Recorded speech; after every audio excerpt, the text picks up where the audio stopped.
Oke, teman-teman, jumpa lagi di TFH edisi hari Rabu 5 Mei 2021 di episode spesial Ramadan. TFH Ramadan ya, episode yang ketujuh dari total 8 episode. Tak terasa, sebentar lagi kita mau lebaran. Tapi kita mau tetap belajar tentang KF lewat sharing dari beberapa warrior yang memang dikhususkan di episode TFH spesial Ramadan ini. Ya, siapakah dia malam ini? Narasumber kita adalah Mbak Ari Primawigati. Halo, selamat malam Mbak Ari.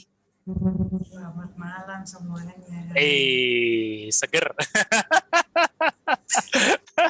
Ini Mbak Ari, thank you sebelumnya udah bersedia, ya kan? Aku tembak kemarin hari Senin.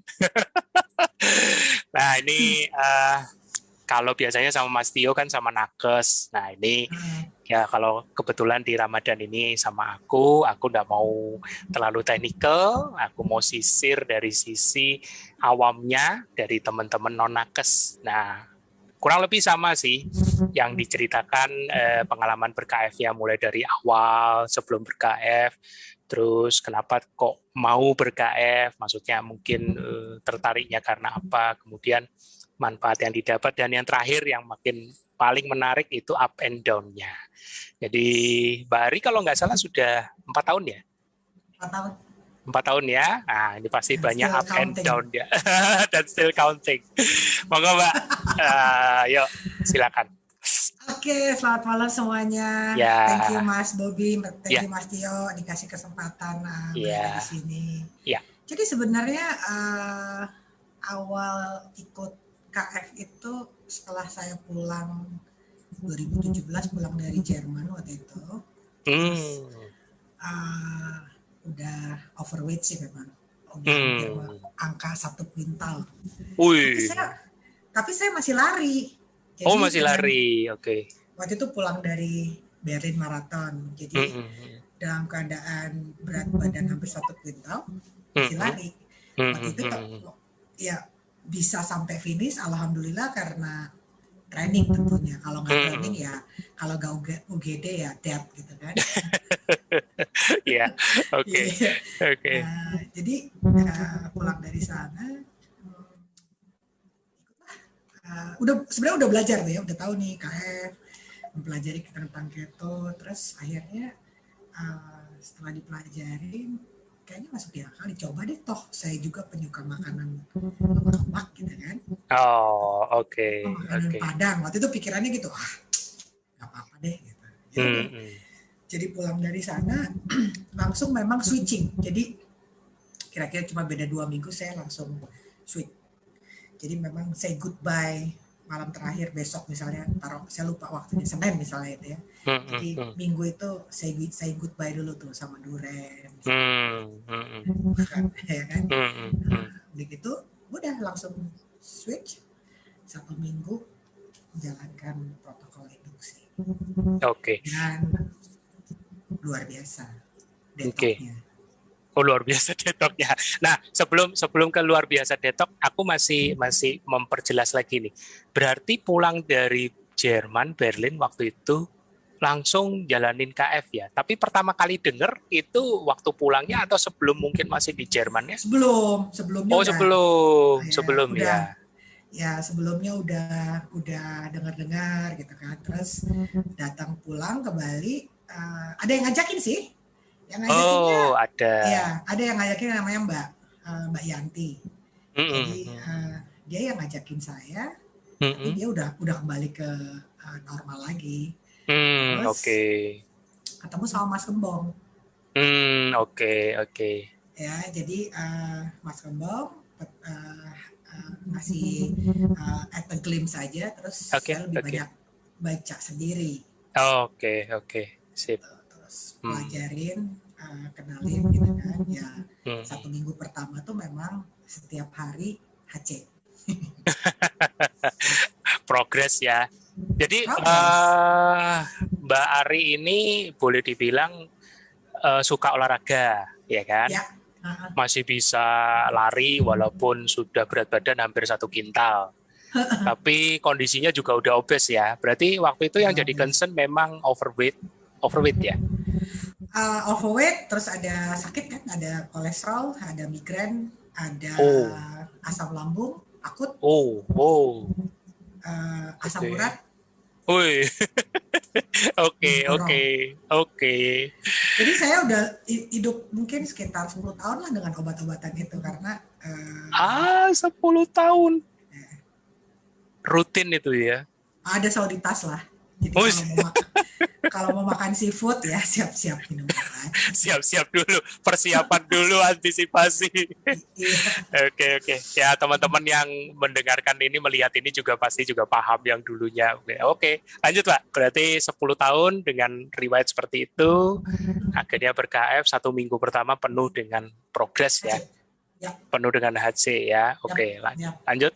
Waktu itu juga. Jadi sebenarnya pada saat mengalami HC kan kita bertanya sama diri kita sendiri. Hmm, Ini hmm. beneran apa enggak nih gitu kan? Ya, betul, betul, betul. Hari pertama saya mencret gitu kan. Terus Hmm, hari kedua saya diserang migrain yang luar biasa sakitnya gitu kan. hmm. Tapi yang membuat saya terus saya bilang sempat ada di kepala, ya ada yang salah nih kayaknya nih, ini benar nggak nih gitu kan, ya. Soalnya kok sakitnya edun-edunan nih gitu kan. Terus tapi kemudian saya paham, oh tapi saya sakit tidak dalam waktu yang lama. Oke, Terus saya bisa nahan nggak minum obat pada oke. saat pengalaman Yang 1 minggu itu ya. yang 1 minggu itu. Jadi hari pertama mencret, kedua di sini ya migrain, terus hari ketiga GERD. Oh, Jadi semua penyakit yang ada sama saya itu sakit. Hari keempat tangan sama kaki sakit semua, gitu ya. Kalau dulu sakit saya pasti minum obat. Ini saya sakit tapi saya masih bisa jalan, masih bisa. Saya bilang, oh. jadi masih ada antara ini benar apa enggak, ini benar apa enggak. Mau bertanya pun makanya bisa dimaklumin siapapun yang menjadi mentor kita, atau kan mereka juga punya waktu kesibukan sehari-hari. Setiap hari kita tanya pakai WhatsApp kan belum tentu juga jawab. dulu nanya ke yang ngajakin ya. Nah, Mbak Yanti itu yang ngajakin.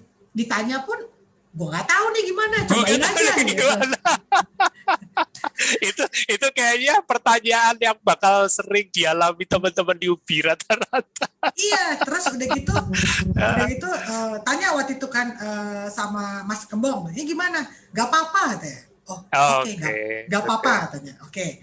Jadi pada akhirnya kita survive sendiri. Kita nggak bisa bergantung sama orang. Yes. Caranya untuk bisa survive sendiri adalah dengan banyak membaca. Banyak. Waktu itu saya masuklah ke grup Ketofasis Indonesia. Saya cari-cari tuh, apa sih ini? Belum kenal Mas Hasil, belum kenal siapa-siapa lah gitu ya.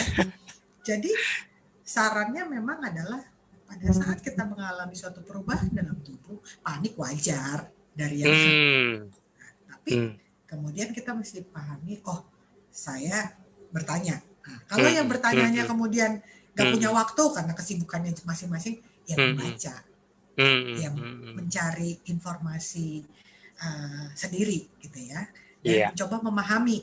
Nah, kebanyakan orang itu mereka lebih sering nggak denger gini, Mas Bobi mungkin sering. Udah deh, jangan suruh gue baca, lu aja ngomong. Mesti gimana? Bener ya? Ada aku bilang, coba dibaca, itu ada, dipahamin. Cari yang singkat-singkat, jangan yang panjang-panjang. Udah deh, gak usah baca-baca, lu aja ngomong, gue ikutin. Nah, kalau yang ngomongnya bener, kalau saya ngomongnya salah. Iya, Mbak, aku flashback sedikit. Waktu Mbak Ari tadi cerita di 1 minggu itu kan kayak beruntun tuh ya. Mulai yang tadi pertama apa tuh, ngalamin hari pertama itu? Mencret. Kemudian hari kedua apa? Migrain. Hari ketiga GERD. Punggung dulu atau GERD? GERD dulu. Oke. Terus yang hari keempat baru punggung di ya. Sini nih, kayak punggung ya. Kan biasa sini. Nah, yang jadi pertanyaanku gini, ini mau mencoba mewakili teman-teman UBI. Apa enggak makin maksudnya secara psikis ya. Hari pertama tadi mencret, hari kedua mencretnya masih ada enggak? Enggak ada. Oh, nah Nah, ini poin penting ini. Jadi kadang-kadang newbie yang mungkin lagi maju mundur galau nih ya, takutnya nanti denger, waduh hasilnya bertumpuk-tumpuk sampai hari keempat mencretnya masih ada, takutnya begitu. Enggak, sehari ya? aja. Oh, oke. Sehari aja terus pindah-pindah gitu ya? Iya. Oh. Nah, yang kalau pertanyaannya Mas Bobi tadi, kok nggak takut ini gimana? Iya. Saya punya rasa penasaran. Oh. Kok sakitnya beda-beda tiap hari? Nah, itu. Kadang-kadang banyak yang punya persepsi gini, Mbak. Aku itu si Mbak Ari misalnya ya kan. Wah, itu si hari pertama mencret, nanti hari kedua masih mencret ya kan, misalnya gitu kan. Sementara hari kedua sudah digabung lagi sama migrain misalnya kayak gitu. Gimana tuh rasanya? Ya kan? Nah, jadi ternyata itu berpindah-pindah dan beres di satu hari, kurang lebih kayak gitu ya. Beres dalam tanda kutip ya, meredak sendiri ya. Dan tanpa obat. Gitu ya. Oke. Jadi terus waktu pas migrain sempat tempting saya bilang kalau sejam lagi nih nggak hilang nih obat, gitu kan. Itu ternyata enggak, waktu itu cuma dibilangin mut aja garam, saya mau ngikutin tuh mut garam, terus minum VCO, aja gitu. Jadi kita langsung mengenal oh ternyata, jadi sambil mempelajari terus buka lagi ini apa nih efeknya. Jadi ada satu artikel disampaikan bahwa detox itu akan mengalami pada saat kita memang punya riwayat, yaitu yang akan keluar duluan. Iya, yang akan keluar. Nah, jadi waktu pas keluar itu saya langsung bilang, ya udah, karena ini adalah proses hijrah. Nah, ini dia nih ceritanya. Jadi saya bilang sama diri saya, keluarkanlah kau tuh penyakit semua. Gitu. Asik. Kalau sudah dapat poin itu rasanya firm ya, rasanya langsung yakin gitu ya. Iya. Oke. Karena memang pada saat memutuskan itu, nah itu tadi pertama penasaran, kok ini sakitnya ini. Yang kedua, karena saya sudah bilang sama diri saya bahwa ini adalah hijrah. Yang namanya hijrah itu perubahan. Nah, enak, pasti nggak enak. Yang namanya hijrah itu perlu ikhtiar dan komitmen. Jadi saya bilang, saya terusin aja. Saya pengen tahu aja nih gimana. Ibaratnya udah basah sampai pinggang, sekalian aja nyebur. Lah iya, kan pengen tahu nih, gitu kan. Dan saya pikir itulah modalnya. Itulah bagaimana pada saat misalnya gak usah panik, gitu aja. Kebanyakan memang panik. Saya juga panik, tapi cuma hari pertama doang pas mencret. Begitu hari kedua mencretnya hilang, ganti migrain, mikir kok aneh ya. Mencret berhenti, migrainnya keluar. Oke, lanjut Mbak. Jadi setelah seminggu itu masih ada lagi, kan baru 4 tadi disebutin. Enggak. Jadi pokoknya selama seminggu itu termasuk kaki sakit itu setelah itu nggak ada. Setelah itu biasa aja. Saya lebih banyak makan padang. Jadi saya tuh makan padang. Kalau ditanya apakah Mbak Ari ada rasa tidak suka mau makan padang? Ya, setelah 6 bulan saya nggak pernah mau makan padang lagi. Setelah 6 bulan, ibaratnya udah enough. It's enough. Jadi seperti itu dijalanin aja. Carving, yes. Saya itu sampai kalau saya suka sekali mangga. Jadi pada saat bulan pertama itu pas lagi musim mangga aromanis. Saya ke tukang mangga, itu mangga saya cium-cium, gitu. Terus saya taruh lagi. Tapi saya paham bahwa 1 bulan, 2 bulan pertama itulah masa di mana carving. Karena tubuh kita kan berubah. Jadi segala sesuatu yang kita pengen itu keluar. Zona nyamannya memanggil lagi ibaratnya. Ya. Wah, kayak gitu kan. Tapi balik lagi cuman satu. Kalau kita mau ikutin entertain mulut, kamu balik lagi tuh ke 100 kilo kan gitu. Balik lagi tuh dengan penyakit-penyakit. Pada waktu itu aku gitu. Jadi saya nggak mau. Saya mau sehat. terus terang ya berat badan turun oke, tapi saya mau sehat. Nah, seperti itulah jadinya. Jadi pada saat melihat makanan yang menurut mata kita enak, saya bilang gini, badan kita nggak kenal itu makanan enak. Kita kan cuma mulut aja. Ya saya enggak. Jadi balik lagi memang diri kita yang harus bisa mengkontrol untuk bilang tidak. Setuju. Wah, seru nih. Baru 6 bulan perjalanan. Pencerahannya luar biasa. Ada yang seru lagi, Mas. Iya, gimana tuh? Gimana Jadi, cek darah, oke. Waktu seminggu pertama kan saya cek darah. Oh iya. Gula, waktu pas mulai itu, sebelum mulai saya cek darah. Gula darah saya 160 kalau nggak salah. 160 apa 170 ya. Pokoknya tinggi. Kolesterol saya hampir 200. 185 kalau nggak salah. Asam uratnya saya 7,5. Wih. Terus udah kan? Pada saat cek itu saya bilang oke, saya pengen tahu katanya kan fat, makanya gimana? Oke, saya jalan. Saya nggak cek darah lagi sampai 1 bulan. Setelah 1 bulan dengan baca 1 minggu, saya cek darah lagi. Gula darah saya 110. Oh, oke. Kolesterolnya 285 naik. Roket. Oke. Asam uratnya 12. Wow. Normal ya.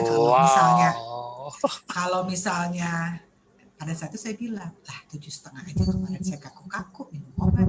Nah ini 12, kolesterol jumping 100 poin. Iya, jadi 285. Tapi kok saya nggak apa-apa ya? Nah ini yang bikin, yang saya bilang ini menarik ini. Tapi banyak nanya loh, masih. Tidak merasakan apa-apa tapi nanya, ini nggak aman nggak? Saya nggak nanya, saya cuma bilang menarik ini. Gimana caranya ya? Akhirnya dapatlah tabel itu. Terus, kalau nggak salah ada salah satu di Ketofasis Indonesia, saya cari juga kan. Saya lupa Mas Hasil apa siapa, Mas Hasil kalau nggak salah. Dia menyampaikan bahwa itu hanya indikator. Fokuslah sama gula darah. Dan saya berpikir lagi, oke, make sense. Oke, saya jalanin. Hanya beda 1 minggu, gula darah saya bisa turun drop jadi 87. Wow. Kolesterol dan asam urat tetap bertengker di angka itu. Jadi masuk bulan ke-3, gula darah saya itu 76. Wow. Dahsyat. Tapi kolesterol masih tetap tinggi, Mas. Masih nggak beda turun-turun 1-2 poin. Asam urat. Tapi kan masih 3 bulan. Nah, saya pikir, oke, saya observasi lagi sampai akhirnya saya cek darah di bulan ke-6. Di mana berat badan saya sudah turun 15 kilo waktu itu. 15 sampai 17 kilo, saya lupa. Saya cek lagi, dan di situ saya kaget. Gula darah saya 72. Kolesterol saya normal 120 kalau salah. Wow. Asam uratnya saya 3,5. So the metabolism is back to normal. Yes. ini udah terbantahkan. Waduh, kalau ada hasil labnya bisa di ini loh, Mbak, bisa di show loh ini harusnya. Maunya sih. Maunya ya. Sebenarnya saya tuh tadinya naruh tuh, tadi udah nyiapin, saya taruh di mana ya? It's okay. Nanti kalau ada kesempatan kirim by WA, nanti aku taruh di ini hasil testimoninya Mbak Ari Primawigati episode TFA ke-7. Nah. Nanti kirim ya. Jadi, insya Allah. Siap, lanjut Mbak ceritanya, ayo. Jadi setelah 6 bulan baru kondisi tuh back normal. Di mana berat badan turun pun tidak jumping seperti di awal. Roket, enggak. Jadi saya turun itu sampai sekitar 30 kiloan, tapi seperti anak tangga. Jadi ada turun 2 kilo, kemudian stabil, turun lagi. Jadi saya lihat grafik itu seperti anak tangga sampai di titik situ. Nah, disitulah akhirnya terlihat bahwa ya banyak faktor juga yang akhirnya saya pelajarin. Makanya di sini banyak orang, Mbak, saya HC, kapan sembuh? Kalau ada yang bertanya seperti itu, saya juga nggak bisa jawab. Saya nggak bisa jawab. Jadi, Mbak, saya nggak tahan dengan rasa HC ini. Kira-kira kapan ya saya bisa sembuh? Nah, saya cuma jawab, coba tanyalah kepada Sang Maha Kuasa. Pelajaran ini sebenarnya yang aku share adalah di saat kita mengalami itu, kita berdamai dengan tubuh kita. Berdamai, setuju. Rekonsiliasi ya. Berdamai, karena gini, dulu waktu kita di zaman karbo pun, kita zolim loh sama tubuh kita, segala macam dihajar makan. Sakit badannya, kita nggak berdamai, kita damainya dengan obat. Iya. Pada saat ganti di lifestyle ini, satu hal, pada saat kita mengalami HC atau mengalami alarm atau apapun lah itu yang perubahan dalam tubuh kita adalah berdamai dengan diri. Berbicara dengan diri sendiri. Coba saya tanya sama Mas Bobi, pernah nggak Mas Bobi bilang terima kasih sama jantung? Sering sekarang. Terima kasih sama kepala kita, yes. sama organ-organ tubuh. Yes. Saya nggak pernah terpikirkan, tapi semenjak saya KF, saya lakukan itu. Kenapa? Saya berdamai dengan diri saya. Jadi kalau misalnya ada rasa sakit, saya bilang, makasih udah datang. Makasih udah datang, jangan nempel lagi. Ini bantu psikis banget ini, bantu banget. Jadi kebanyakan ya itu tadi, mereka hanya tahu bahwa saya HC, saya harus bagaimananya, pakemnya banyak, protokolnya banyak, tapi lupa untuk berdamai dengan diri sendiri. Maunya instan. Yes, setuju Mbak, setuju. Memang banyak banget, apalagi yang punya riwayat GERD. Waduh, itu kalau sudah engsinya kena, gampang banget. Tapi ya, aku bukannya nggak suka atau rada menghindar. Tapi ya itu aku menyadari posisiku kadang-kadang kalau di Jabri kayak gitu, ya aku harus dengerin. Karena apa? Karena mereka butuh, mereka nggak bisa sendiri, ya kan? Satu hal lagi adalah juga mereka butuh satu hal lagi. Kita harus mengedukasi mereka, Mas. Ya, setuju. Jadi tidak mensuapin. Maksudnya, kamu begini, tapi lebih coba nyamannya kamu bagaimana. Mbak, nyamannya saya laying down. Ya laying down lah. Iya. Jadi jangan melakukan karena atas perintah gitu ya. Jadi kalau ada apa-apa, kemarin dibilangnya begitu. Jadi sebenarnya saya lebih misalnya gini, Mbak saya GERD gitu kan. Apa sih saya lakukan? Ya udah di rumah ada cuka apel kan gitu kan. Ada Mbak. Ya udah diminum aja. Minumnya berapa kali? Saya apa bilang? Senyamannya aja mau berapa kali.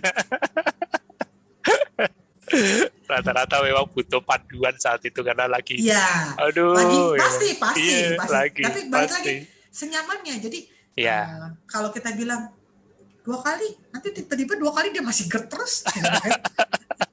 Kadang udah sembuh masih 2 kali diminum terus. Iya, jadi saya bilang senyamannya sambil pelajarin fungsinya apa sih gitu. Coba baca gitu. Ini testimoni Mbak Hari ini sampai titik ini, ya kan, poin ini menarik. Jadi tadi Mbak Hari sudah kasih testimoni di bulan ke-6, kolesterol dan asam urat kembali normal dengan sendirinya, tanpa bantuan obat. Ya. Dan ingat loh, yang waktu itu di-share sama Mas Hasil, aku ingat itu pasti tabel acuan ketosis. Ya. Nah, tabel acuan ketosis itu seperti Mas Hasil bilang, Itu indikator, Ya, bukan target. ya. Kadang-kadang masih banyak yang sering, wah aku kalau asam uratnya enggak segitu atau kolesterol enggak segitu, enggak ketosis. Ini Mbak Ari buktinya. Ya, Enggak. Mbak Karena Ari buktinya. badan kita pintar, badan kita tahu di mana Ya. titik. Jadi kita nggak perlu misalnya, ini salah satu contoh ada kawan. Ari, kok saya nggak keton-keton? Saya, kenapa? Saya bilang gitu kan. Iya, saya beli alat keton ya Mas ya? Iya, keton meter. Keton meter. Terus, kok saya udah begini. Kembali lagi saya bilang, udah tidak perlu, maksudnya gini, dikejar sesuatu yang harus. Tapi pada saat saya balikin lagi, sekarang saya tanya, badannya enak nggak? Jauh Mbak, gitu kan. Nah, ya kan? Terus perubahannya gimana? Jauh Mbak, tidur juga lebih enak ini. Exactly. Jadi jangan textbook. Jadi misalnya buku bilang, mikirin textbook mah yang ada kortisol naik. Yang ada kita stres sendiri. Ya contoh tadi, kalau Mbak Ari patokannya angka GDP 80, stres dia 110 belum nyampe. Jadi dan itu terbukti di saat kita kurang tidur, di saat kita kurang minum air putih, di saat kita tidak bisa memanajemen stres, udah pasti nggak usah berharap GDP cantik. Seru. Oke Mbak, kita sudah sampai di titik bulan ke-6. Nah, kalau aku tadi tangkap, berarti Mbak Ari berat badan sudah sekarang stabil ya? Minus 30 aja ya? Ada naik turun, tapi naik turunnya cuma 3-4 kilo. 2 kilo. Oh, 3-4 kilo ya? 3-4 kilo, karena pandemik ini saya nggak bisa exercise di Bali, Pantai Sanur ditutup kan gitu. Jadi exercise di rumah pun kurang. Jadi normal. Tapi maksudnya nggak ada yang berubah, size baju stabil. Tetap ya. 4 tahun. Tetap ya. Jadi stabilnya di angka berapa? Tadi ada yang sempat nanya di chat soal. Stabilnya di angka berapa? Apanya nih? BB berat badan. Oh, BB-nya. BB-nya stabilnya sekarang di 72. 72. Oke, loh ya teman-teman, 4 tahun tetap 72. Jadi menepis lagi satu mitos, turun terus. Ya. Ini enggak stabil. Nah, saya pernah di detik 62. Paling rendah itu. Paling rendah. Kurus sekali ya. Sampai semua orang termasuk ibu saya bilang, "Ari, sudahlah makan nasi lah, kamu sudah sakit." Ngalamin juga di Uli. Terus makan nasi lah nak. Nanti kamu sakit, lihat kamu kurus kering kayak tengkorak. Saya bilang, "I'm fine mom," gitu kan. Nah, tapi ya kebanyakan orang seperti itu. Oke, terus kemudian akhirnya setelah berjalan, saya bingung. Berat badan saya naik, tetapi nggak ada yang berubah. Maksudnya lingkar pinggang, celana. Jadi saya pikir, berarti masanya naik. Yes. Ya, karena kalau misalnya dan badan saya jadi lebih berisi, tapi lebih berisi. Ukuran size lingkar-lingkar itu nggak berubah. Makanya saya bilang ini hebat ini saya bilang. Kalau orang lain mah udah pusing, wah gimana nih, ini enggak, badan kita lebih padat gitu ya. Jadi kayak mama sekarang ngeliatnya, nah gini dong nah, ini udah pas. Kayak tukang jahit aja. Kemarin bilang kekurusan, sekarang pas. Aduh. Tapi sebenarnya paling mudah kok. Adjustment-nya itu paling mudah. Kayak misalnya kita begadang. Begadang itu selain gula darah nggak akan pernah cantik, berat badan juga akan bisa turun. Iya, pernah ngalamin ini kayaknya. Oh iya dong. Oke, simpen dulu, karena kita nanti akan ke sana. Jadi sudah dapat manfaatnya setelah bulan ke-6, boleh dibilang tadi yang HC-nya sudah dilewatin, berarti udah jarang dong migrain, jarang juga GERD, jarang juga yang kolesterol itu tadi, ya kan udah normal kan, betul kan? Kemudian pegel-pegel juga sudah hilang ya Mbak ya? Ya itu manfaat. Nggak pernah spa lagi, kasihan tukang spanya. Nggak pernah spa lagi. Wis jangan kenceng-kenceng di Bali lagi butuh. Oke Mbak, setelah dapat manfaatnya, nah kita masuk nih babak yang paling menarik, up and down. Monggo Mbak, ayo. Up-nya tadi udah dapat tuh di awal, ya kan? Nah sekarang up and down-nya, monggo Mbak. Down-nya lebih ke nggak ada sih, karena kalau saya sih melihatnya lebih ke kalau makanan nggak menyebabkan jadi down. Down-nya itu lebih kepada mengatur ritme terutama tidur. Nah cerita dikit nih, apa yang menyebabkan tidur itu jadi momok buat Mbak Aris, semacam momok lah. Tuntutan pekerjaan, karena kemudian, okay. Nah ini salah satunya. Tapi terus kemudian saya ingat bahwa gimana nih kalau bisa diganti, tidurnya nih diganti. Gitu. Yeah. Nah itu juga masih ada yang diganti, ada yang enggak. Gitu ya. Kalau misalnya lebih ke cheating itu udah enggak sih, alhamdulillah ya. Karena cuman pernah sekali waktu nih gitu kan, gue pengen ngetes alarm gue nih masih jalan enggak nih gitu kan. Pengen ngetes alarm, pengen tahu alarm.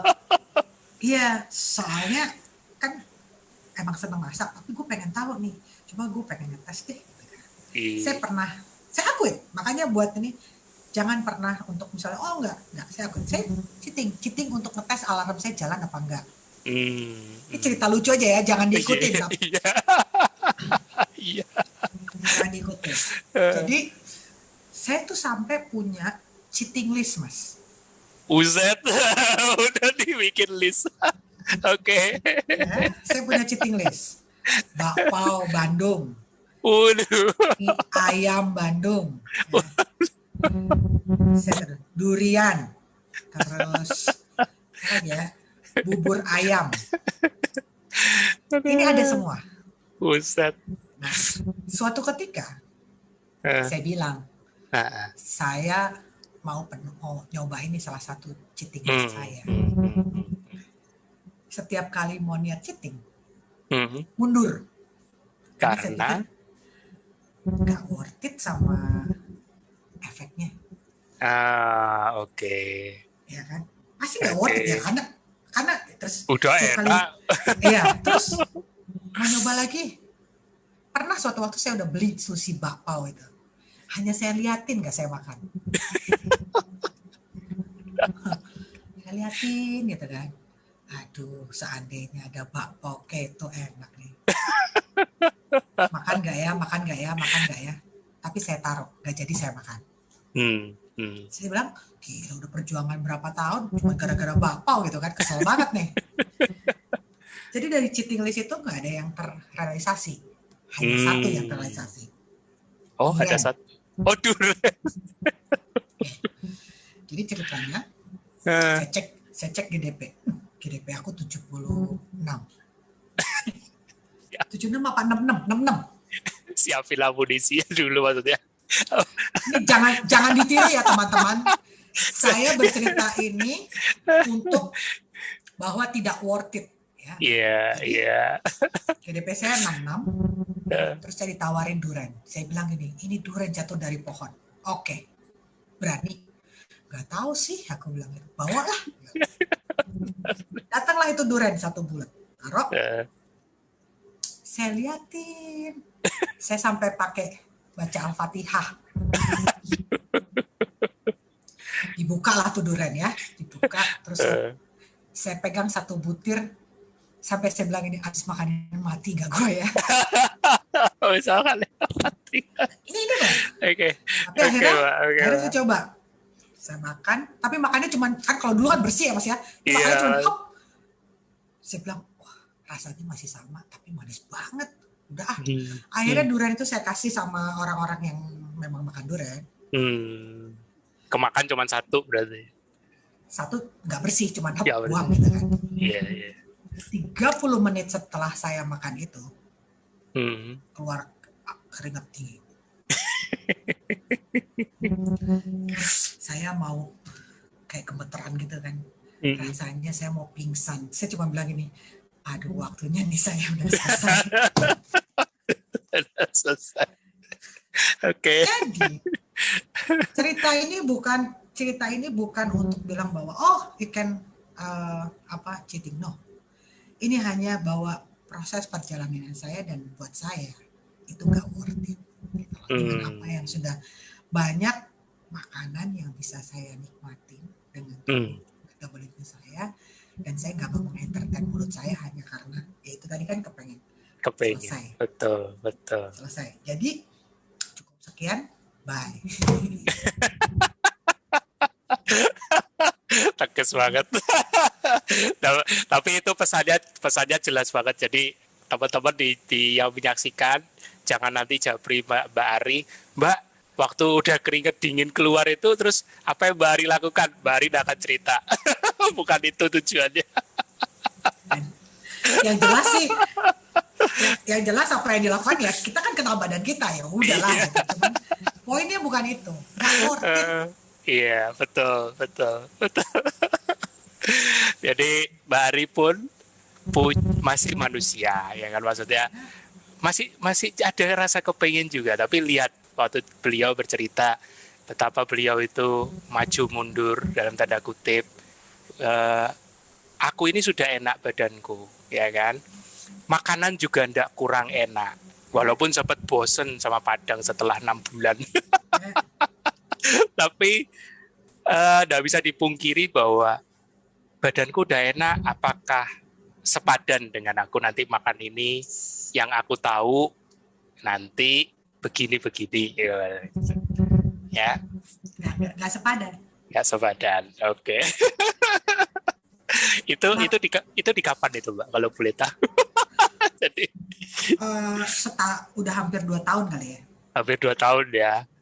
Kalau dibilang tadi Mbak Ari tadi sempat ngecek dulu 66, kayak mau ngecek, wah ini masih cukup ini kalau naik pun masih di bawah 80.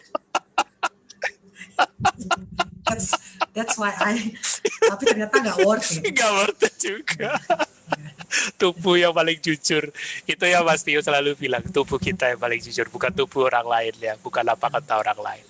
Oke, lanjut Mbak, apalagi ini cerita lucunya up and down. Ya, terus udah gitu saya tuh senang tuh kan, suatu ketika nggak bos, kadang-kadang kan suka jahil gitu ya, terus bila kita ke mall nih gitu ya, terus datang di mall ada makanan nih kan, itu salah satu restoran lah, ada pancake apa, nggak ada deh makanannya karbo semua gitu kan. Nggak saya toel, memang saya pergi bersama saudara-saudara. Tapi waktu itu saya langsung gini, saya pengen tahu kalau saya makan sedikit ini kira-kira alarm saya jalan gak ya? Gitu. Saya makan cuma secuil. Bisa nikmatin? Enggak. Karena waktu itu memang tujuannya hanya alarmnya masih ada nggak sih? Kalau masih ada berarti aku masih bagus nih, masih benar-benar masih keton nih. Gitu. Setiap kali saya mencoba untuk ngetes alarm, tujuannya ngetes alarm, beneran alarm.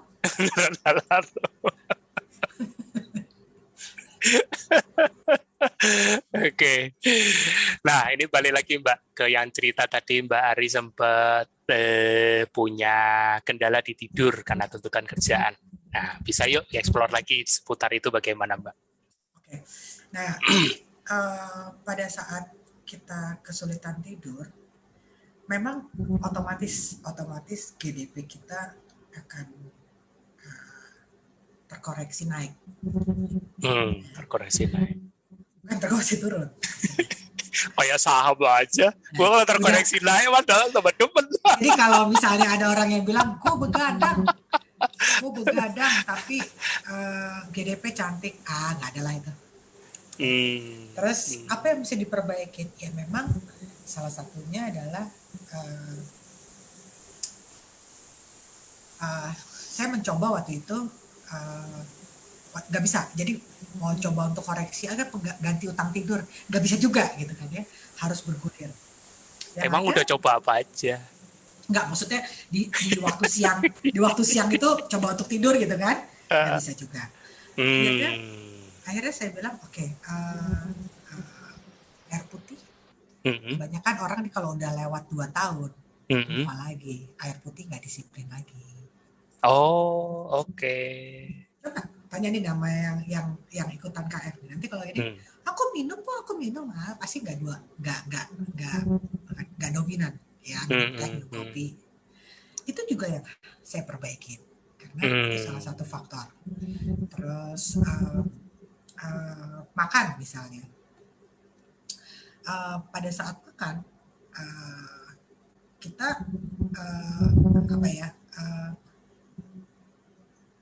tidak ikutin jendela, maksudnya intermittent fastingnya tidak sesuai fasanya. Itu biasa, normal. Kalau udah mulai 2 tahun itu adalah sehari 2 kayak gitu kan. Ternyata itu nggak bisa dijadiin kebiasaan.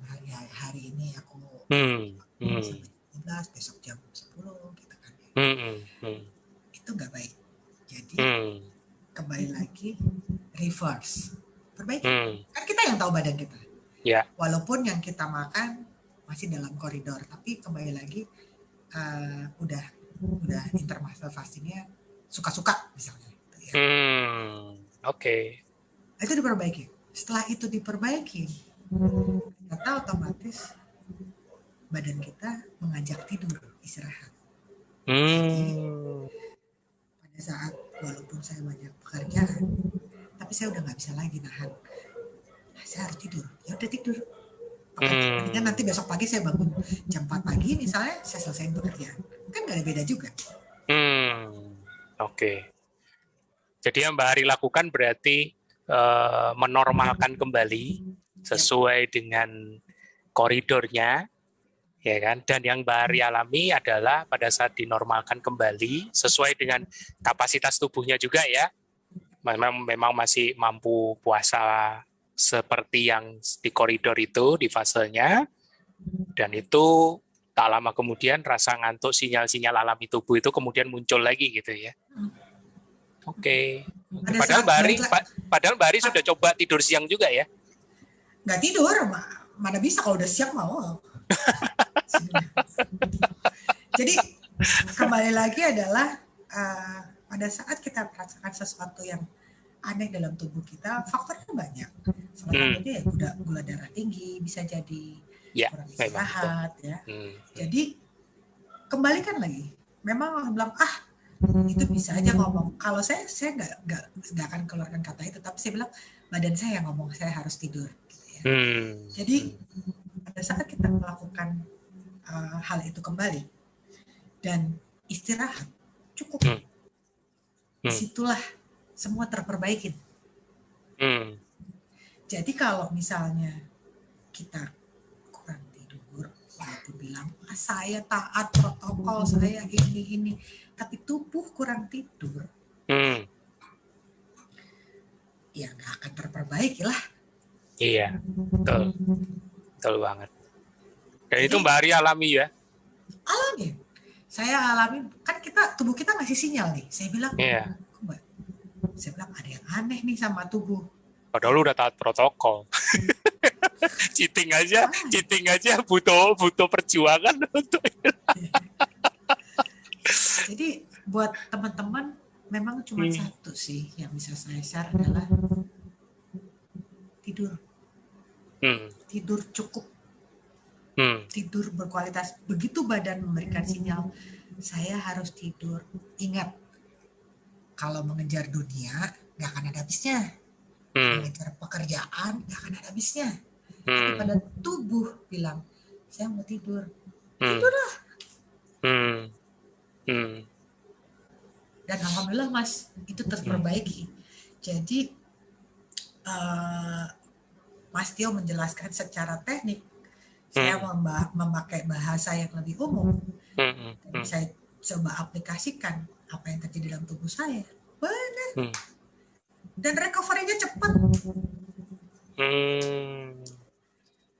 Berarti sempat Mbak Ari juga sempat mengalami adaptasi yang salah ya. Oh iya, dan satu, pada saat kita melakukan adaptasi yang salah, nggak ada yang salah sama KF-nya. Yang salah ya diri saya sendiri, perilaku saya sebagai manusia. Kalau disalahin tuntutan kerjaannya sih. Ya. Tapi ya itu di zaman Jadi, modern apalagi pandemi seperti ini ya Mbak ya. iya. Jadi balik lagi adalah kita ini kadang-kadang jadinya jamawa, sotoy, merasa gua kan udah KF. Terus kenapa? Iya KF kan bisa nyembuhin segala. Enggak juga. Balik lagi adalah kejamawaan kita itulah yang akhirnya kita zalim sama diri kita sendiri.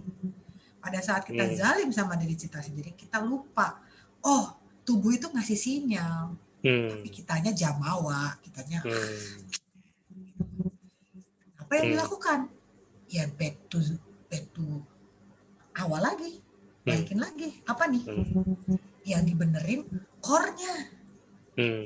Kalau yang ininya nggak dibenerin, otomatis kerembet kemana-mana kan gitu. Betul. Exactly. Itu aja sih sebenarnya. Jadi mungkin kalau saya nggak ngejelasin dalam koridor bahasa yang teknikal, tapi itu yang apa yang saya alamin. Nah, ini pengalaman yang sangat berharga yang di-sharekan oleh Mbak Ari ya kan. Beliau juga boleh dibilang kerja atau karir Mbak? Kerja atau usaha sendiri? Kayaknya usaha sendiri ya. Usaha sendiri. Boleh dibilang beliau itu punya kendali atas waktu kerjanya, tapi juga mengalami yang namanya ya siapa yang tidak terpengaruh di kondisi pandemi seperti ini, ya kan? Tuntutan itu juga ada dan itu berdampak sampai Mbak Ari juga sampai kurang tidur ibaratnya. Dan Mbak Ari bukan tipe yang lost protokol, koridor itu sangat dipegang, tapi hanya karena kurang tidur. Nah itu tuh. Yang dirasa aneh apa ya Mbak Ari? Kalau boleh lebih spesifik. Badannya? Kayak jadi badan kita tuh kayak kehilangan energi. Padahal sebelumnya berenergi ya. Oh banget, keton mah gak ada matinya gitu kan. Terus apa lagi? Terus seperti badan itu nggak nyaman ya, jadi kayak misalnya ada rasa anxiety, terus lagi powerful tiba-tiba kayak di flash gitu kan deh. Tahu hilang aja gitu. Terus saya bilang ini kan itu sinyal, saya bilang ada yang nggak beres sama tubuh saya. Oke. Balikin lagi, tapi pas dibalikin review lagi, apa yang dijalanin biasa normal. Iya masih koridor. Terus pas dijalanin lagi, oh saya nggak tidur, saya kurang tidur. Saya menyampaikan itu. Sudah alah tidur cukup lah gitu kan. Ternyata tidak. Iya itu memang. Kayak kemarin itu waktu Mas Tio sempet ini kan aku juga kebetulan ada yang japri aku ya, itu yang pernah aku share juga di rekaman TFA bahwa ada orang yang tidurnya 6 jam tapi deep sleep-nya bisa 30%, which is itu ideal. Tapi ada yang sampai 10 jam tapi deep sleep-nya cuman 5%. Cuman 45 menit. Padahal jendela tidurnya udah panjang banget. Tapi 10 jam itu hanya quality-nya cuma 45 menit. Dan itu sangat disayangkan. Nah, berarti memang yang Mbak Ari ini yang sudah di-share ini, nah ini yang harus jadi diperhatikan bahwa tidur itu penting. Apapun lifestyle-mu, apapun pola hidup yang kamu jalani. Ya. Intinya satu sih, kita kenali tubuh kita. Damai dengan tubuh kita. Terus besarin rasa syukur dengan apa yang dijalankan. Ikhtiar terus. Istiqomah juga. Ingat bahwa proses hijrah apapun itu dalam kehidupan Hmm.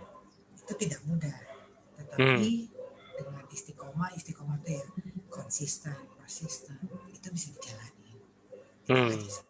Iya. Wah, ini sangat berharga.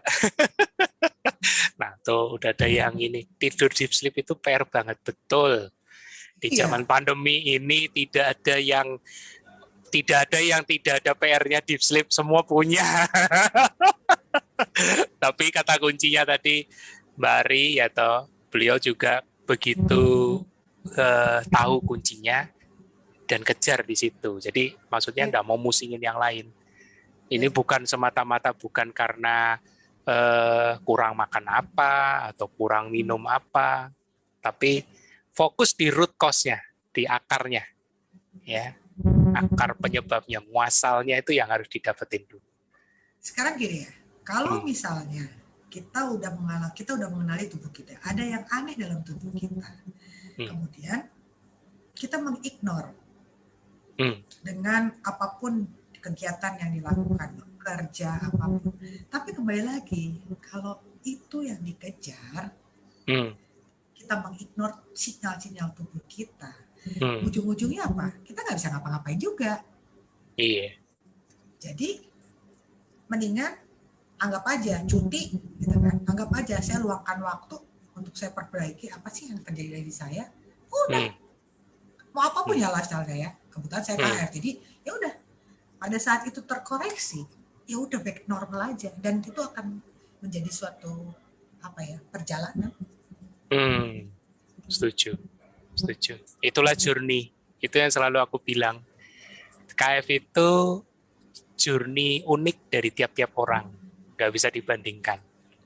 Ya, memang pengalaman kayak Mbak Ari gini bisa jadi wawasan, bisa jadi rujukan, tapi tetap kuncinya masing-masing harus bisa mengenali badannya masing-masing. Karena tubuh itu paling jujur ke diri kita, bukan ke orang lain.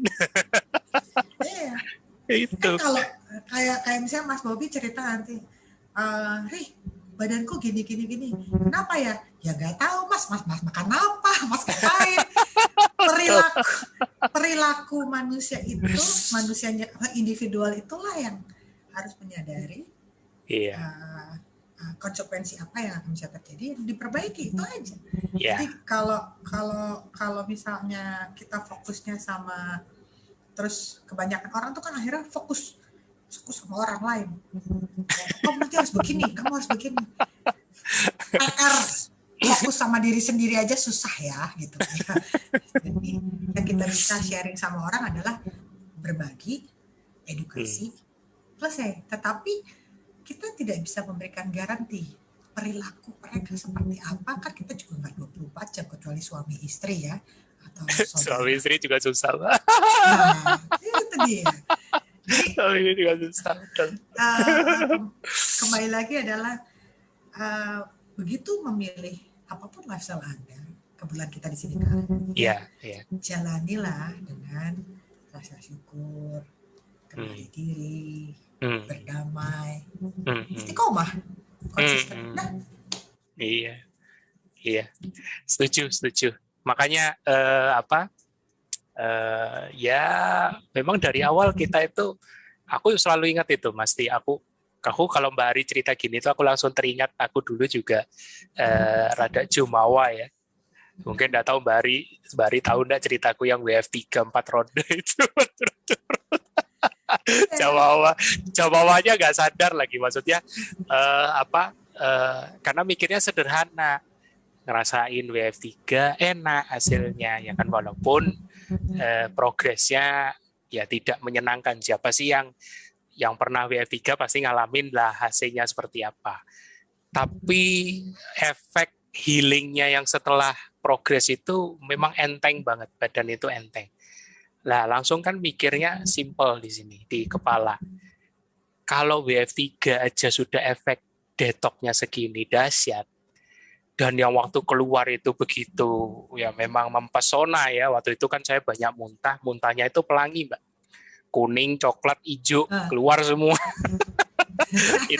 itu di tahun pertama, itu tahun pertama KF, bukan di akhir-akhir ini, di tahun pertama.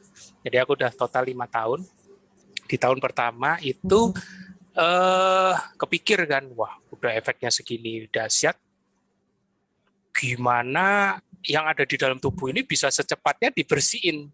Nah, mikirnya kan simpel begitu kan. Itu satu. Kedua, mikir lagi, loh, KF itu kan gaya hidupnya berpuasa intinya. Kalau gitu aku WF aja terus. Mikirnya Mas, simpel. ini satu lagi pengalaman. Ayo cerita.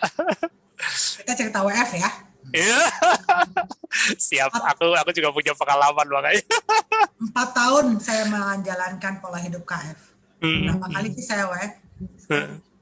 Nah, tuh. Kan waktu itu gini, dan dari pengalaman itulah saya selalu setiap kali misalnya ada orang, saya mau WF, saya selalu balikin tanya, mau WF untuk apa?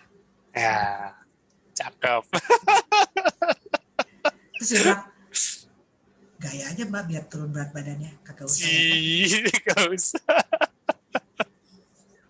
Ada juga yang gini, apalagi WF. Jadi WF itu bukan berarti suatu kewajiban atau apa yang mau dikejar di sini, nggak ada. Karena kecuali buat misalnya gini, aku mau WF mbak karena aku punya sakit.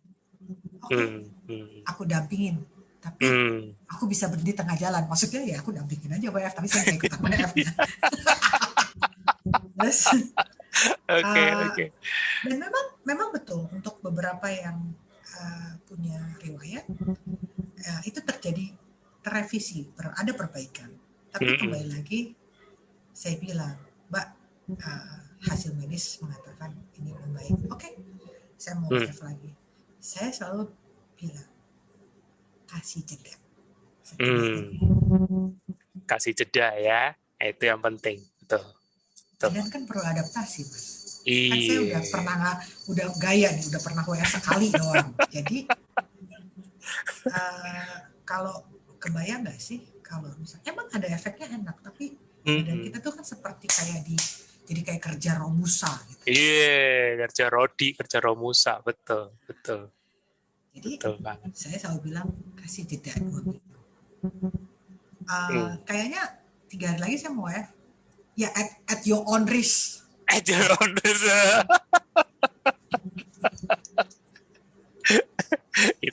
itu ingat lagi nih ceritaku yang WF 3-4 ronde itu Mas Tio nggak tahu. dan ada lucunya lagi waktu aku tanya itu di ronde ketiga ya. Jadi di hari ke-9 sampai 11 ya. Di hari 9 sampai 11 itu aku nanya sama Mas Tio, Mas, aku ini mual-mual terus ya kan. Makanan nggak bisa masuk ya kan. Ini mesti gimana? Aku nggak bilang WF. Jujur, aku nggak bilang WF waktu itu. Mas Tio juga nggak tahu. Mas Tio cuma bilang, loh, kalau memang nggak lapar, ya udah Mas, puasa aja. Wih, langsung mengkonfirmasi itu kayak afirmasi, berarti apa yang aku lakukan benar, padahal Mas Tio nggak tahu aku. Singkat cerita, setelah aku akhirnya tuntas berakhir di rumah sakit, ya itu di tahun pertama itu, karena aku dehidrasi parah Mbak. Jadi elektrolitku itu drop semua, mineral utama itu udah drop, natrium, kalium, magnesium, zinc itu drop semua. Jadi aku 4 hari 3 malam diinfus elektrolit ya. Nah pada saat aku udah sukses berakhir di rumah sakit, baru Mas Tio itu tahu, ya kan. Wah aku diomelin habis-habisan. Maksudnya diomelinnya kayak gini dengan bercanda ya. Mas Budi nggak boleh itu WA terus-terusan itu. Itu salah. Aku udah iya Mas, aku yang salah. Itulah. Jadi kalau misalnya tadi kalimatnya aku Mas, kita ini zalim sama diri kita. Iya. Karena itu bermula dari, kalau dibilang jumawa sih aku enggak ya. Aku bisa bilang enggak, tapi karena mindset yang sederhana. Nah, ya toh. Mindset yang manusiawi kalau aku bilang malah. Wah, aku udah ngerasain kok enak ya. Kenapa enggak tak terusin gitu. Gitu. Itu gitu. Sebenarnya kan sama aja makan durian. Wah enak ya. Kan ada efeknya juga. Alasan-alasan di balik itu yang kecil-kecil kita nggak tahu ya. Entah itu mau ngejar manfaat apanya kan kadang-kadang. Makanya kadang-kadang yang banyak japri ke aku itu kadang kan Hari mungkin juga sering ngalamin, Mbak, aku ngalamin ini kira-kira penyebabnya apa. Nah, langsung kan udah ada intro, udah ada preambul, jadi kadang-kadang pusing kan. Kadang-kadang kita harus gali dulu. Kamu KF-nya bagaimana, terus riwayatnya seperti apa yang sudah dilakukan, baru bisa dapat gambaran jelas, ya kan? Karena kalau cuman melihat gejala, ya aku kayak belajar ke diriku sendiri. Mas Tio nggak tahu aku WF, dikasih afirmasi, ya udah Mas kalau nggak nafsu makan panjangin aja puasa. Langsung kayak ya itu. Tapi dari situ ya sama seperti Mbak Ari, aku nggak pernah WF lagi. udah dilarang sama istri, kamu WF. Siapa yang mau peduli? Prolong aja enak. Prolong aja enak. Tapi memang itu ya, kadang-kadang aku tahu ada orang mindset sederhananya gini, satu mengejar gula darah, paling umum itu yang aku sering tahu, mengejar gula darah cantik dalam tanda kutip ya, padahal titik keseimbangan gula darah puasanya tidak segitu ya kan. Jadi ada indikasi mau ngejar sesuatu.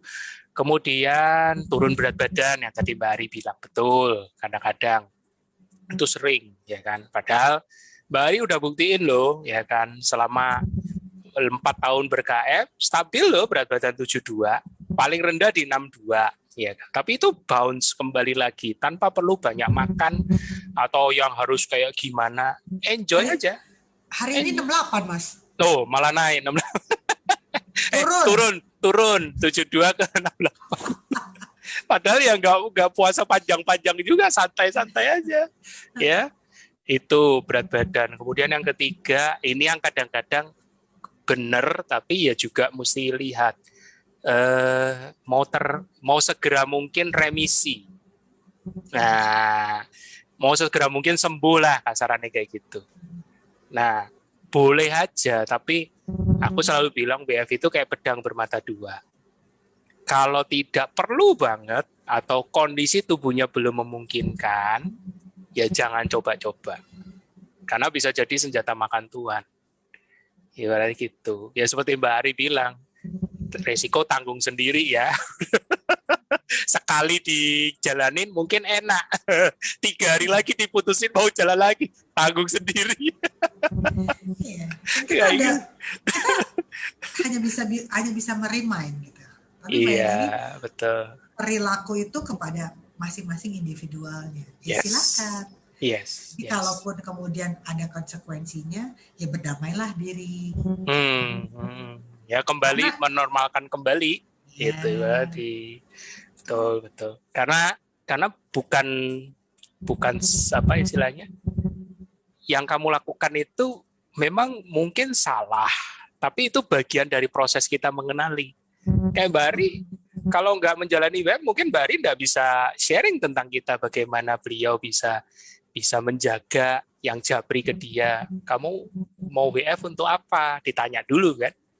Kalau misalnya udah ngalamin WF, mana bisa mau nanya begitu ke orang, karena sudah tahu duluan, udah ngalamin. Ya sama, aku juga begitu, ya kan. Sampai detik ini pun gitu. Kalau ditanya, Mas, nggak WF lagi? Enggak lah. Untuk apa yang mau ku kejar?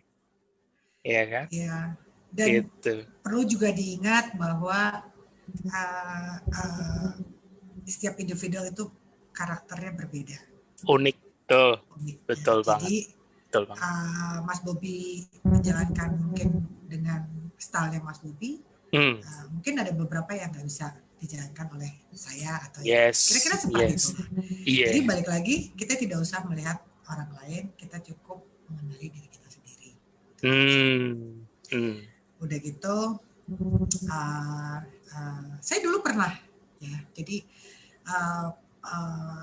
balik lagi WF, karena kenapa saya bilang WF ini, itu tadi saya selalu mengingatkan bahwa kalau tidak perlu ya tidak usah gitu kan Ya, karena ada juga yang kedoyanan cheating, semua Iya itu. cheatingin. Habis cheating terus bilang gini, habis itu WF aja. Saya diajarin kayak gitu, saya bilang gini, boro-boro buat cheatingnya aja males gitu kan. Mau cheatingnya aja perjuangan Mari. Udah nggak worth it, nggak sepadan. Cheating. Ditambahin WM lagi belakangnya. Ada yang tersindir ya. Jadi ini teman-teman. Di dalam mungkin perlu di mindsetnya ada gini. Ya. Abis cheating, udah gitu WF. Saya sih cuma bilang, kasihan tubuhnya. 2 kali diajar, 1 masuk karbo, kedua diajar WL. Kasihan. Ibarat stop kontak, cetok, kapan tinggal putusnya aja. Lucu. Aduh, ini kalau rekamannya didengar Mas Tio bisa nambah kasanahin ini, kasana analoginya dia. Tapi beliau makin membumi kok sekarang. Technical juga tidak berat lagi. Oke, ada lagi Mbak? Udah, itu aja. Sekarang mungkin sesi mau pada nanya. Sesi pada nanya. Kayaknya 4 tahun. Udah pada gatal tuh. 4 tahun jurninya KM Bari tidak habis dikupas dalam waktu cuma 1,5 jam. Oh, jadi sebenarnya boleh cheating nggak gitu, ada yang nanya. Jadi sebenarnya boleh cheating nggak Pak Guru, Bu Guru? Teh Cika nih. Teh Cika. Cheating apa nggak cheating itu adalah keputusan personal. Jadi kalau misalnya mereka mau cheating, ya kalau saya ditanya, ya silahkan, kan mulut-mulutnya mereka, bukan mulut saya. Cuman satu. Bukan mereka Mbak, mulut masing-masing. Nah, mulut masing-masing.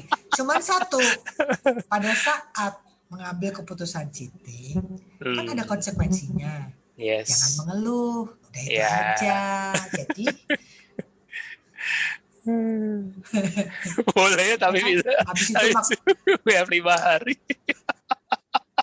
Lebih zolim lagi. Eli bilang, jadi abis makan durian kemarin tuh sempat bikin surat wasiat. Hampir Mbak. Antisipatif soalnya Mbak Ari. Terplanning. Aduh. Iya. Jadi seperti yang tadi Mbak Ari bilang memang betul ya. Jadi kalau ditanya kenapa di KF itu enggak pernah ngajarin makanan, karena Mas Tio kan memang enggak mengajarkan makan ini, makan itu, karena ya justru menghindari yang kayak begini. Nanti tanya boleh makan ini enggak, boleh cheating ini enggak. Iya kan? Ini saya punya cerita, Teh Cika tahu tuh ceritanya. Jadi gini. Kalau udah dipancing nggak keluar. Ya.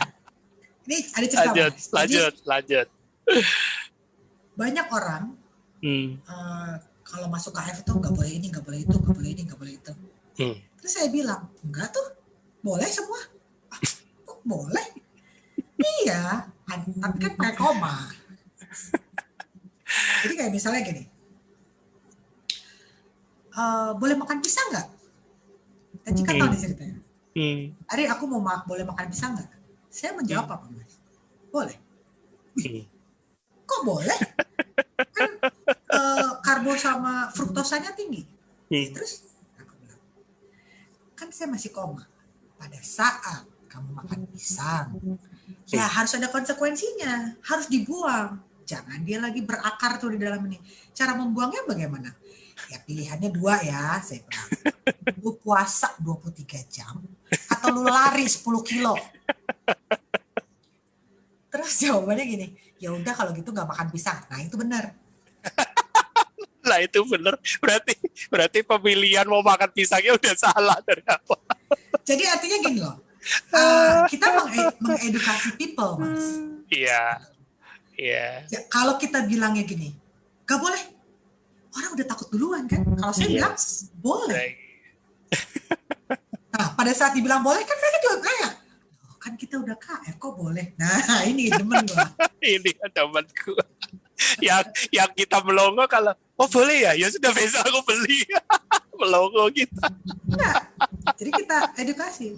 Tadi cerita ini mudah-mudahan ada yang masuk di sini. Ada satu kawan warrior. Sampai dia bilang, saya setiap kali lihat pisang ingat cerita Mbak Ari. Suruh puasa 23 jam atau suruh lari 10 kilo. Aduh, mantap. Padahal dari awal pilihannya udah salah ya.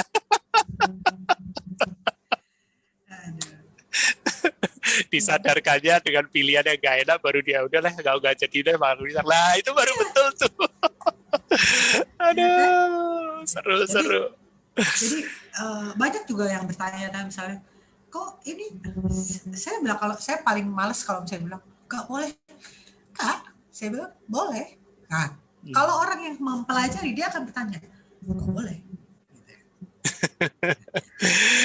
Ya. Jadi keputusan pada saat, jadi gini, melekat di dalam mereka pada saat mereka memilih suatu makanan atau apapun itu, mereka bisa memilah-milah. Oh iya, ini saya enggak, karena saya lifestyle saya adalah KF, jadi saya enggak akan ambil ini, saya enggak akan makan ini. Udah otomatis kalau itu dijalankan terus, ya akhirnya sama seperti kita hidup di dalam dulu waktu zaman karbo. Jadi kalaupun kemanapun pergi, mau traveling, mau apa, nggak akan kesulitan karena kita sudah tahu jalur-jalurnya bahwa nih lifestyle saya ini. Gitu.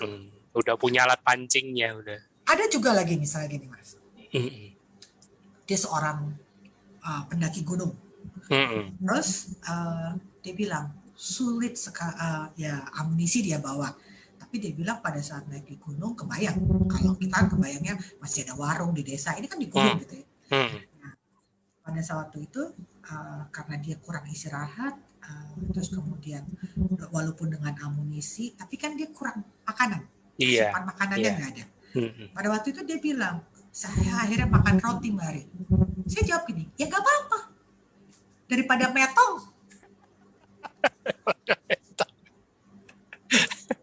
Dia di gunung, ya kan?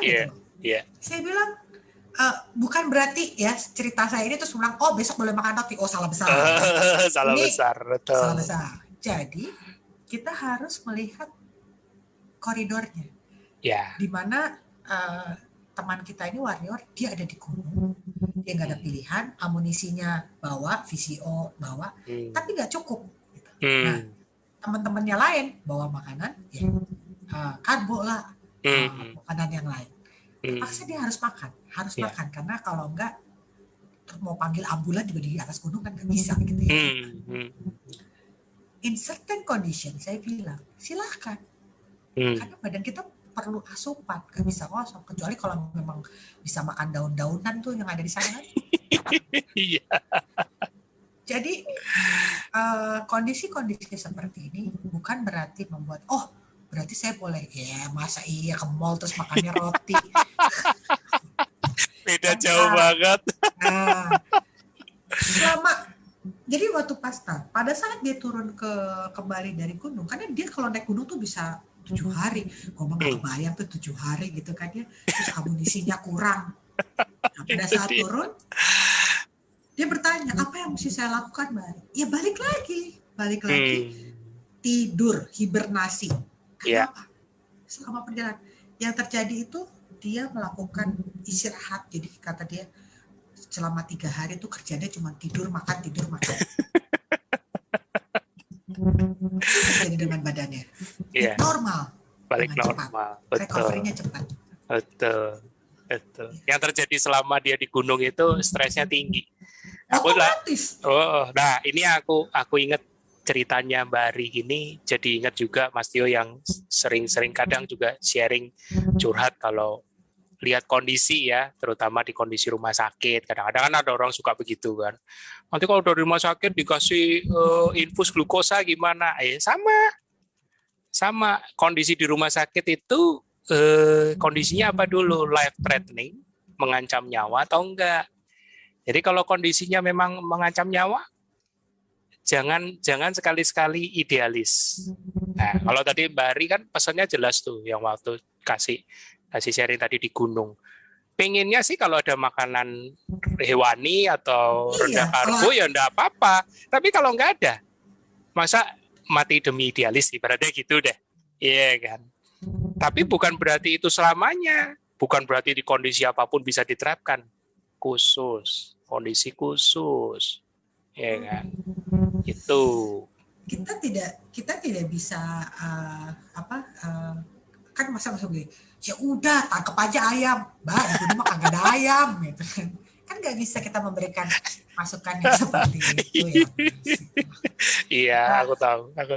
Jadi kadang orang itu bagaimana melihat suatu realita, gitu ya, dengan apa yang dijalankannya, itu biasa. Kadang-kadang di mix up gitu kan.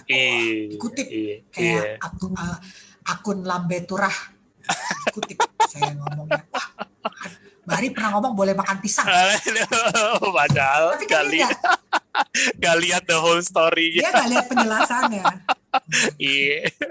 Itu biasa. Itu biasa. Ya makanya aku sama Mas Tio dan aku selalu menganjurkan bahwa mereka yang haus dan juga narasumber yang sudah jadi narasumber di TFA, mereka yang haus, mereka yang mencari, itu akan terlihat bedanya, ya kan? Apapun gayanya, tapi benang merahnya sama, haus dan mencari tahu, bukan percaya aja. Aku dulu juga ngalamin loh.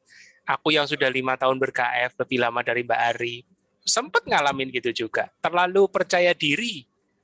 Bukan jumawa, terlalu percaya diri. Sampai dah cerita, beda tipis, Betty. Sampai dah cerita ke Mas Tio kalau aku WF3 maraton, ya kan? Tapi dari situ belajar. Bukan sesuatu yang aib. Ya itu yang membentuk kita sampai detik ini. Ya kan? Pilihan kita pun bukan kita pertanggungjawabkan ke orang lain, tapi ke diri kita. Ya kan? Jadi ini episode yang ringan tapi dalam banget. Thank you Mbak Ari. Mbak Ari di penghujung nih, di sisa-sisa menit terakhir, kasih dong pesan dan saran, tips atau motivasi juga boleh ya kan, bagi teman-teman yang belum sempat hadir di Zoom ini tapi nanti ikut menyaksikan lewat YouTube. Apa pesan dari Mbak Ari? Monggo. Oke, pesannya buat teman-teman yang newbie atau yang newbie dulu deh, yang newbie.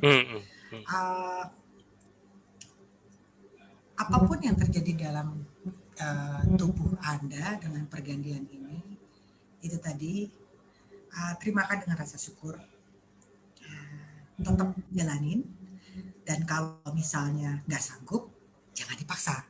Satu. Untuk yang sudah berjalan, udah jalanin lebih dari 1 tahun atau 2 tahun, balik lagi, ingat lagi bahwa 5 pilar itu benar. Kalau kita udah agak melenceng dari garis besar haluan ketofasosis, itu balik lagi ke track. Kenalin tubuh. Apa yang mesti diperbaikin. Perbaikilah. Kalau memang mau lanjut. Kalau enggak apa-apa juga. Kita tetap berteman. Untuk yang belum memulai, kembali lagi banyak bertanya, banyak membaca, banyak mendapatkan informasi apa sih gitu. Kalau misalnya sekiranya berat, ya nggak usah, banyak kok cara. Kalau emang misalnya tujuannya hanya untuk turun berat badan, karena pada dasarnya mau yang baru mulai, mau yang newbie atau yang sudah berjalan, ingat bahwa ini adalah proses hijrah. Di mana proses hijrah itu butuh ikhtiar dan istiqomah. Yes. Aduh, jadi ikut menghayati. Thank you, Bari. Ya, teman-teman. Ada yang mau nanya nggak? Tadi kemarin ada yang bilang, Mas, katanya ada yang mau nanya. Kayaknya sudah terjawab dan bisa dijawab sendiri. tapi jujur ini ringan banget, ya kan? Sama sekali tidak technical. Aku pun juga tidak mau terlalu terpancing untuk technical karena ya memang itulah logikanya, sederhana, ya kan? Tinggal kembalikan ke Anda. Pilihan dari dulu selalu di tangan Anda sendiri kok. Di tangan teman-teman yang mau menjalani. Ya kan? Bahkan yang sedang menjalani pun pilihan ada di tangan tetap di teman-teman. Tidak ada yang memaksa, tidak ada yang menyuruh. Ya kan? Kalau yakin ya yakin sama diri sendiri, bukan yakin karena diyakinkan. Iya, ya kan? Tidak ada sistem reward di sini, bukan MLM juga. Ya kan? Gitu. Thank you Mbak Ari sekali lagi ya. Nanti kapan-kapan kalau misalnya aku ke Bali atau Mbak Ari ke Jakarta, kita bisa ketemuan ya. Kemarin ke Jakarta nggak sempat ketemuan. Insya Allah. Sebenarnya banyak yang tanya nih, Pak, nanti ada acara sesi nanya resep nggak gitu kan? Aduh. Kayaknya aku hadir di podcastnya Teh Cika aja deh, sama Mas Dika. Boleh aja. Di Facebook juga ada apa itu teman dari Jawa Timur juga buka grup berbagi resep juga di sana ya. Monggo Mbak Ari juga bisa bersumbang sih di sana ya. Thank you. Nanti kabar-kabar ya Mbak Ari kalau ke Jakarta. Sama-sama. Thank you buat semuanya yang ada di sini udah dengerin. Makasih ya. Semangat ya. Oke teman-teman. Oke teman-teman, kita sudahi ya karena kita juga udah pas jam 9:30. Nantikan ya minggu depan. Sabtu ini episode terakhir spesial Ramadan ya. Masih tersisa satu kali lagi. Siapa dia narasumbernya? Nantikan pengumumannya. Terima kasih ya. Selamat malam dan sampai jumpa. Terima kasih. Terima kasih, Bari.